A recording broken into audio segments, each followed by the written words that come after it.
તો મિડલ ઇસ્ટમાં દિવસે ને દિવસે તણાવ વધી રહ્યો છે। ઈરાન અને ઇઝરાયલ બાદ હવે અમેરિકા ઈરાન સામસામે આવ્યા છે।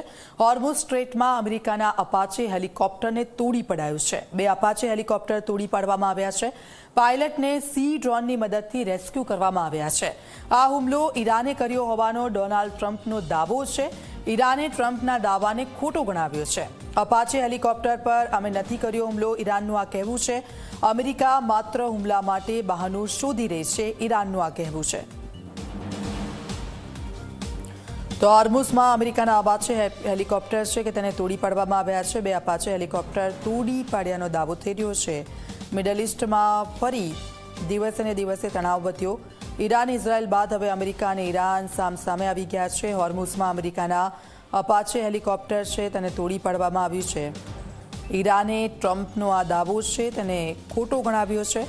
અપાચે હેલિકોપ્ટર પર અમે હુમલો નથી કર્યો, ઈરાનનું આ કહેવું છે।